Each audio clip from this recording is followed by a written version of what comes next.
ആദിൽ എന്ന് പറഞ്ഞൊരു കുതിരക്കാരൻ ഈ പെഹൽഗാം സംഭവത്തിൽ വെടിവെച്ചുകൊണ്ടിരുന്ന ഒരു തീവ്രവാദിയുടെ നേർക്ക് ചാടി വീണ് അവൻ്റെ തോക്ക് തട്ടിപ്പറിക്കാൻ ശ്രമിക്കുന്നതിനിടയിൽ കൊല്ലപ്പെട്ടു. നല്ലൊരു സ്റ്റോറിയല്ലേ? ഹിന്ദുക്കളെ രക്ഷിക്കാനായിട്ട് ജീവൻ കൊടുക്കാൻ തയ്യാറുള്ള ഒരു മുസ്ലിം.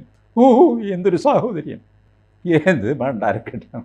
ആദിൽ എന്ന് പറഞ്ഞ ഒരാൾ മരിച്ചിട്ടുണ്ട്, സംഗതി ശരിയാണ്. ബട്ട് അവിടെ ഉണ്ടായിരുന്ന ദൃക്സാക്ഷികൾ ആരും തന്നെ ഒരു സംഭവത്തെ പറ്റി പറയുന്നില്ല. നിങ്ങൾ കേട്ടോ അവരാരെങ്കിലും പറയുന്നത്? അവർ ഹിന്ദുക്കൾ മാറി നിൽക്ക്, മുസ്ലിങ്ങൾ മാറി നിൽക്ക് എന്ന് പറയുന്നു.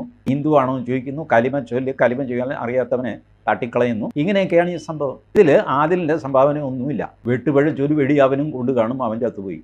എന്നാൽ ആദിൽ ഇങ്ങനെ ഒരു ധീരകൃത്യം ചെയ്തു എന്ന് ആദ്യം പറയുന്നത് ഒമർ അബ്ദുള്ളയാണ്, വേറെ ആരും പറഞ്ഞില്ല. ആദിലിൻ്റെ ശവസംസ്കാരത്തിന് പോയിട്ട് ഗംഭീരമായ ഒരു പ്രസംഗം ചെയ്തു. പ്രിയപ്പെട്ട ആദിൽ, മറ്റുള്ളവരുടെ ജീവൻ രക്ഷിക്കാൻ വേണ്ടി നീ ജീവൻ വെടിഞ്ഞു, അല്ലാഹു നിന്നോട് കരുണ കാണിക്കും, അയ്യോ എന്നൊക്കെ പറഞ്ഞു. ഉടനെ തീ പിടിച്ചു. ആദിലിൻ്റെ വീട്ടിലേക്ക് ആൾക്കാർ ഓടി. ആദിലിൻ്റെ അമ്മയെ ഇൻ്റർവ്യൂ ചെയ്യുന്നു, അമ്മ കരയുന്നു. അച്ഛനെ ഇൻ്റർവ്യൂ ചെയ്യുന്നു, അച്ഛൻ നിർത്താതെ കരയുന്നു. വേറെ ആരണ്ടൊക്കെ വീട്ടിലുണ്ട്, അവരൊക്കെ നെഞ്ചത്തടിക്കുന്നു. ഉടനെ ഓടി നമ്മളിട്ട് ബർക്കാദത്ത് നെഞ്ചത്തടിക്കുന്നു. ഒന്നും പറയണ്ട, വലിയ സീൻ. അതിങ്ങനെ വികസിപ്പിച്ച് കൊണ്ടുവരികയാണ്. കേരളത്തിൽ വലുതായിട്ട് മുഴിപ്പിച്ചിട്ടില്ല, പക്ഷേ അത് മുഴിപ്പിക്കും.